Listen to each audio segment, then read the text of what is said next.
नमस्कार दोस्तों, आपको हमारे YouTube चैनल रीजनिंग क्विज पर आपका स्वागत है। आज हम जनरल साइंस की 4th क्लास करेंगे। वीडियो को स्टार्ट करने से पहले चैनल को सब्सक्राइब कर दें, लाइक कर दें, शेयर कर दें। चलिए स्टार्ट करते हैं।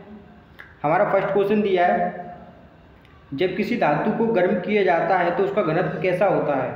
ऑप्शन नंबर ए बढ़ता है, ऑप्शन नंबर बी कोई अंतर नहीं होता, ऑप्शन नंबर सी कम हो जाता है, ऑप्शन नंबर डी उपयुक्त में से कोई नहीं। जब किसी धातु को गर्म किया जाता है तो उसका घनत्व कैसा होता है। ऑप्शन नंबर ए बढ़ता है, ऑप्शन नंबर बी कोई अंतर नहीं होता, ऑप्शन नंबर सी कम हो जाता है, ऑप्शन नंबर डी उपयुक्त में से कोई नहीं। बताइए इसका आंसर क्या होगा। जब किसी धातु को गर्म किया जाता है तो उसका घनत्व कम हो जाता है। इसका राइट आंसर है option number C. Next question दिया है आपका, लाल रंग का गुलाब हरी रोशनी में कैसा दिखाई देता है। लाल रंग का गुलाब हरी रोशनी में कैसा दिखाई देता है। ऑप्शन नंबर ए पीला, ऑप्शन नंबर बी गुलाबी, ऑप्शन नंबर सी काला, ऑप्शन नंबर डी लाल। बताइए इसका आंसर क्या होगा। लाल रंग का गुलाब हरी रोशनी में कैसा दिखाई देता है। ऑप्शन नंबर ए पीला, ऑप्शन नंबर बी गुलाबी, ऑप्शन नंबर सी काला, ऑप्शन नंबर डी लाल। बताइए इसका आंसर क्या होगा। लाल रंग का गुलाब हरी रोशनी में काला दिखाई देता है। ऑप्शन नंबर सी इसका राइट आंसर होगा। नेक्स्ट क्वेश्चन की तरफ चलते हैं। नेक्स्ट क्वेश्चन दिया है, दूध की शुद्धता किस यंत्र द्वारा मापी जाती है। दूध की शुद्धता किस यंत्र द्वारा मापी जाती है। ऑप्शन नंबर ए मैनोमीटर के द्वारा, ऑप्शन नंबर बी हाइड्रोमीटर के द्वारा, ऑप्शन नंबर सी लैक्टोमीटर के द्वारा, ऑप्शन नंबर डी फेदोमीटर के द्वारा। बताइए इसका आंसर क्या होगा। दूध की शुद्धता किस यंत्र द्वारा नापी जाती है। ऑप्शन नंबर ए मैनोमीटर के द्वारा, ऑप्शन नंबर बी हाइड्रोमीटर के द्वारा, ऑप्शन नंबर सी लैक्टोमीटर के द्वारा, ऑप्शन नंबर डी फेदोमीटर के द्वारा। इसका आंसर क्या होगा, बताइए जल्दी। दूध की शुद्धता ऑप्शन नंबर सी लैक्टोमीटर के द्वारा नापी जाती है। इसका राइट आंसर है option number C. Next question दिया है आपका, टेलीविजन का आविष्कार किसने किया था। क्या दिया आपका, टेलीविजन का आविष्कार किसने दिया था। Option number A J L. Baird ने, ऑप्शन नंबर बी मैकमिलन ने, option number C James Watt ने, ऑप्शन नंबर डी इनमें से कोई नहीं। टेलीविजन का आविष्कार किसने किया था। बताइए इसका आंसर क्या होगा। टेलीविजन का आविष्कार option number A J L. Baird ने, ऑप्शन नंबर बी मैकमिलन ने, option number C James Watt ने, ऑप्शन नंबर डी इनमें से कोई नहीं। टेलीविजन का आविष्कार option number A J L. Baird ने किया था। इसका राइट आंसर है ऑप्शन नंबर ए।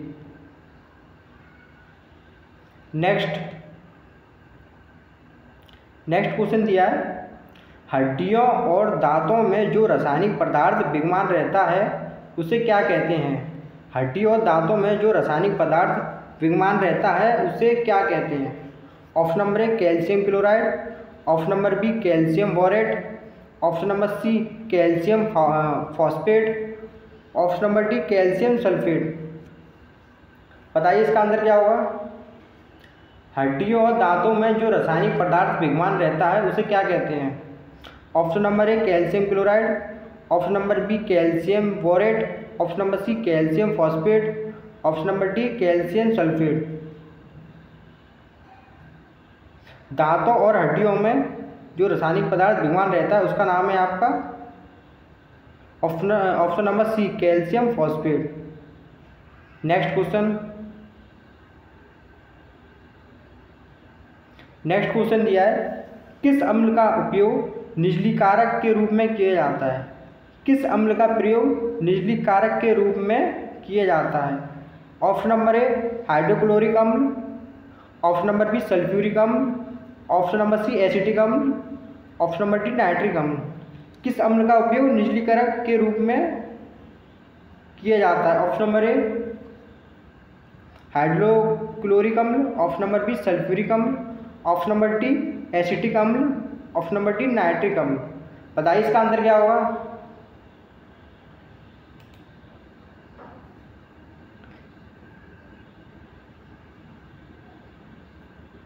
बताइए इसका आंसर क्या होगा। इसका आंसर होगा ऑप्शन नंबर बी, सल्फ्यूरिक अम्ल का उपयोग निजली कारक के रूप में किया जाता है। इसका राइट आंसर है option number B. Next question की तरफ चलते हैं। नेक्स्ट क्वेश्चन दिया है आपका, विलय को विलयन से पृथक किया जा सकता है। विलय को विलयन से अलग किया जाता है, बताओ किसके द्वारा अलग किया जा सकता है। ऑप्शन नंबर ए निस्पंदन द्वारा, ऑप्शन नंबर बी बाष्पीकरण द्वारा, ऑप्शन नंबर सी निस्तारण द्वारा, ऑप्शन नंबर डी अवसादन द्वारा। बताइए विलय को विलयन से किसके द्वारा अलग किया जा सकता है। बताइए इसका आंसर क्या होगा, जल्दी बताइए। विलय को विलयन से बाष्पीकरण द्वारा अलग किया जा सकता है। इसका राइट आंसर है option number B. Next question दिया है, निम्नलिखित में से कौन सी गैस वायुमंडल में नहीं होती है। निम्नलिखित में से कौन सी गैस वायुमंडल में नहीं होती है। Option number A nitrogen, option number B helium, option number C chlorine, option number D krypton. बताइए निम्नलिखित में से कौन सी गैस वायुमंडल में नहीं होती है। Option number A nitrogen, option number B helium, option number C chlorine, option number D krypton. बताइए कौन सी गैस वायुमंडल में नहीं होती है। क्लोरीन गैस वायुमंडल में नहीं होती है। इसका right answer option number C. Next, potassium chloride को गर्म करने पर कौन सी गैस निकलती है। पोटेशियम क्लोराइड को गर्म करने पर कौन सी गैस निकलती है। Option number A nitrogen gas निकलती है, option number B oxygen gas निकलती है, option number C hydrogen gas निकलती है, ऑप्शन नंबर डी इनमें से कोई नहीं। बताइए इसका आंसर क्या होगा, जल्दी बताइए कमेंट में। पोटेशियम क्लोराइड को गर्म करने पर कौन सी गैस निकलती है। Option number A nitrogen gas निकलती है, option number B oxygen gas निकलती है, option number C hydrogen gas निकलती है, ऑप्शन नंबर डी इनमें से कोई नहीं। बताइए कौन सी गैस निकलती है। पोटेशियम क्लोराइड को गर्म करने पर ऑक्सीजन गैस निकलती है। इसका राइट आंसर है option number B. Next question, समुद्र के पानी में नमक निकालने के लिए निम्नलिखित में से कौन सी विधि अपनाई जाती है। समुद्र के पानी में से नमक निकालने के लिए निम्नलिखित में से कौन सी विधि अपनाई जाती है। ऑप्शन नंबर ए उदरपाथन, ऑप्शन नंबर बी बाष्पीकरण, ऑप्शन नंबर डी क्रिस्टलीकरण, ऑप्शन नंबर डी आसवन। बताइए इसका आंसर क्या होगा।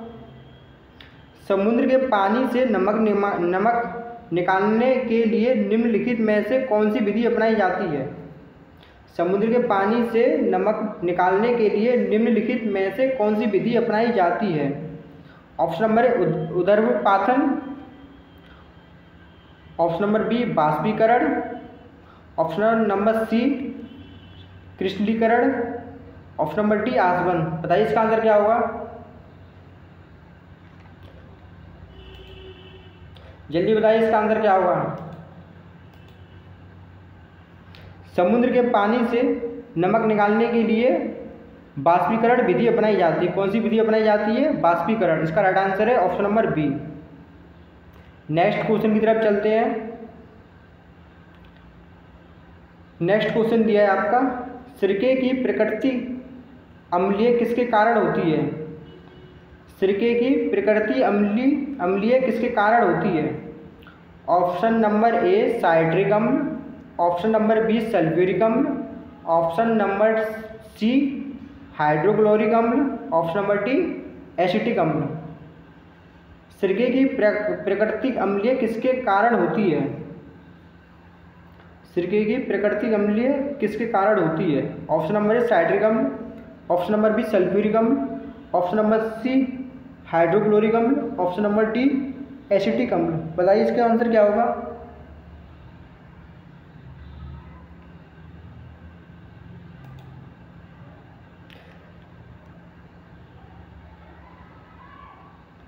सिरके की प्रकृति अम्लीय हाइड्रोक्लोरिक अम्ल के कारण होती है। सिरके की प्रकृति अम्लीय हाइड्रोक्लोरिक अम्ल के कारण होती है। इसका राइट आंसर है ऑप्शन नंबर सी। सॉरी इसका राइट आंसर सी नहीं है, इसका राइट आंसर है डी। सिरके की प्रकृति अम्लीय एसिटिक अम्ल के कारण होती है। किसके कारण होती है? एसिटिक अम्ल के कारण। इसका राइट आंसर है option number D. Next question दिया है, पॉलीथीन का औद्योगिक उत्पादन किसके बहुलीकरण द्वारा होता है? पॉलीथीन का औद्योगिक उत्पादन किसके बहुलीकरण के द्वारा होता है? Option number A methane, option number B acetylene, option number C ethylene, option number D styrene. Polythene का औद्योगिक उत्पादन किसके बहुलीकरण द्वारा होता है? ऑप्शन नंबर ए मीथेन के द्वारा, ऑप्शन नंबर बी एसिटिलीन के द्वारा, ऑप्शन नंबर सी इथाइलिन के द्वारा, ऑप्शन नंबर डी स्टायरीन के द्वारा। बताइए किसके द्वारा होता है?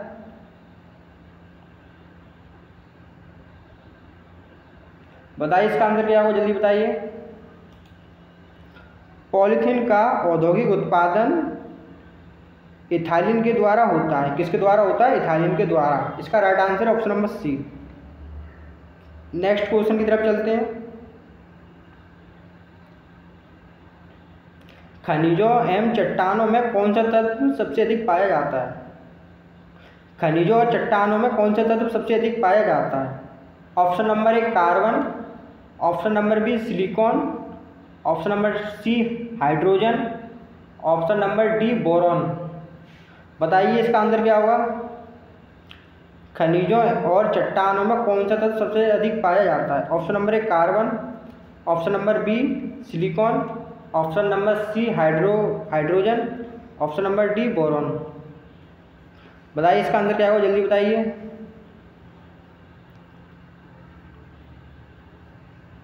खनिजों और चट्टानों में कार्बन तत्व सबसे अधिक पाया जाता है। खनिजों और चट्टानों में कार्बन तत्व सबसे अधिक पाया जाता है। इसका राइट आंसर है ऑप्शन नंबर ए। नेक्स्ट क्वेश्चन दिया है आपका, सबसे अधिक यौगिक किस तत्व द्वारा हाइड्रोजन के साथ बनाए जाते हैं? सबसे अधिक यौगिक किस तत्व द्वारा हाइड्रोजन के साथ बनाए जाते हैं? ऑप्शन नंबर ए ऑक्सीजन के द्वारा, ऑप्शन नंबर बी सिलिकॉन के द्वारा, ऑप्शन नंबर सी कार्बन के द्वारा, ऑप्शन नंबर डी नाइट्रोजन के द्वारा। क्वेश्चन ये पूछा गया आपसे, सबसे अधिक यौगिक किस तत्व द्वारा हाइड्रोजन के साथ बनाए जाते हैं? किस तत्व द्वारा हाइड्रोजन के साथ बनाए जाते हैं? ऑप्शन नंबर ए ऑक्सीजन के द्वारा, ऑप्शन नंबर बी सिलिकॉन के द्वारा, ऑप्शन नंबर सी कार्बन के द्वारा, ऑप्शन नंबर डी नाइट्रोजन के द्वारा। बताइए इसका आंसर क्या होगा? सबसे अधिक यौगिक कार्बन सबसे अधिक यौगिक कार्बन द्वारा हाइड्रोजन के साथ बनाए जाते हैं। सबसे अधिक यौगिक कार्बन द्वारा हाइड्रोजन के साथ बनाए जाते हैं। इसका राइट आंसर है option number C. Next question, 15वां क्वेश्चन दिया है आपका, गुब्बारों में हाइड्रोजन की अपेक्षा हीलियम भरना अधिक उपयोगी माना जाता है। गुब्बारे में हाइड्रोजन की अपेक्षा, एक सेकंड, गुब्बारों में हाइड्रोजन की अपेक्षा हीलियम भरना अधिक उपयोगी माना जाता है क्योंकि ऑप्शन नंबर ए यह सस्ती है, ऑप्शन नंबर बी यह कम भारी होती है, ऑप्शन नंबर सी वहन क्षमता अधिक होती है, ऑप्शन नंबर डी यह हवा के साथ मिलकर विस्फोटक मिश्रण नहीं बनाती है। बताइए इसका आंसर क्या होगा? क्वेश्चन आपसे ये पूछा गया है, गुब्बारों में हाइड्रोजन की अपेक्षा हीलियम भरना अधिक उपयोगी माना जाता है क्योंकि यह सस्ती होती है, ऑप्शन नंबर बी ये कम भारी होती है, ऑप्शन नंबर सी उड़न क्षमता अधिक होती है, ऑप्शन नंबर डी यह हवा के साथ मिलकर विस्फोटक मिश्रण नहीं बनाती है। इसका राइट आंसर होगा ऑप्शन नंबर डी, ये हवा के साथ मिलकर विस्फोटक मिश्रण नहीं बनाती है। नेक्स्ट क्वेश्चन की तरफ चलते हैं। नेक्स्ट क्वेश्चन दिया आपका, कार्बनिक पदार्थ के सड़ने पर जो मार्स गैस उत्पन्न होती है और अधिकांश कोयला खदानों में पाई जाती है, उस गैस का नाम क्या है?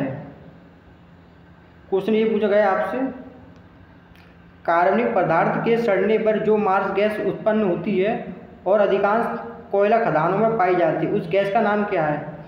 Option number A ethane, option number B methane, option number C carbon dioxide, option number D carbon monoxide. बताओ कौन सी गैस उत्पन्न होती है? कार्बनिक पदार्थ के सड़ने पर मार्स गैस उत्पन्न होती है और अधिकांश कोयला खदानों में पाई जाती है, उस गैस का नाम क्या है? उस गैस का नाम है आपका methane, option number B. Next question दिया है, बैटरी बनाने में किस अम्ल का उपयोग होता है? बैटरी बनाने में किस अम्ल का उपयोग होता है? ऑप्शन नंबर ए सल्फ्यूरिक अम्ल का, ऑप्शन नंबर बी नाइट्रिक अम्ल का, ऑप्शन नंबर सी हाइड्रोक्लोरिक अम्ल का, ऑप्शन नंबर डी एसिटिक अम्ल का। बताइए किस अम्ल का प्रयोग होता है बैटरी बनाने में? बैटरी बनाने में सल्फ्यूरिक अम्ल का उपयोग होता है, इसका राइट आंसर है ऑप्शन नंबर ए।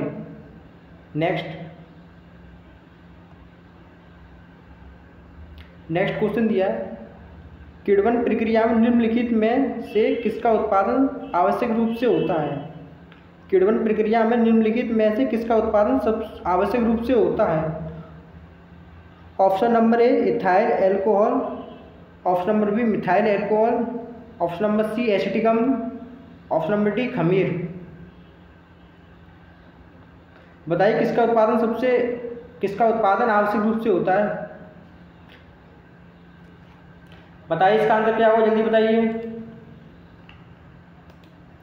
किण्वन प्रक्रिया में इथाइल एल्कोहल में से किसका उत्पादन, इसमें ये पूछा गया किण्वन प्रक्रिया में निम्नलिखित में से किसका उत्पादन आवश्यक रूप से होता है? किण्वन प्रक्रिया में इथाइल एल्कोहल का उत्पादन आवश्यक रूप से होता है, इसका राइट आंसर है ऑप्शन नंबर ए। नेक्स्ट क्वेश्चन दिया है, प्राकृतिक रबड़ को कठोर तथा उछालने योग्य बनाने के लिए किस पदार्थ को मिलाया जाता है?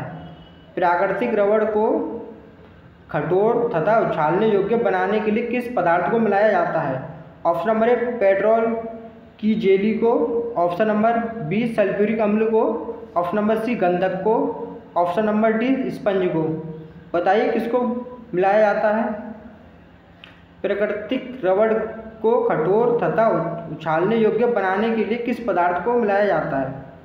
प्राकृतिक रबड़ को कठोर तथा उछालने योग्य बनाने के लिए गंधक पदार्थ को मिलाया जाता है। किसको मिलाया जाता है? गंधक पदार्थ को, इसका राइट आंसर है ऑप्शन नंबर सी।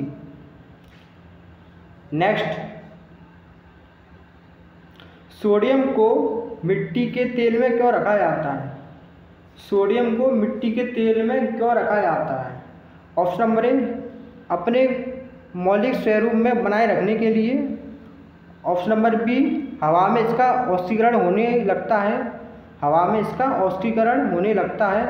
ऑप्शन नंबर सी हवा में बाष्पीकरण होने लगता है, ऑप्शन नंबर डी हवा में यह जलना आरंभ कर देता है। बताइए इसका आंसर क्या होगा? सोडियम को मिट्टी के तेल में क्यों रखा जाता है?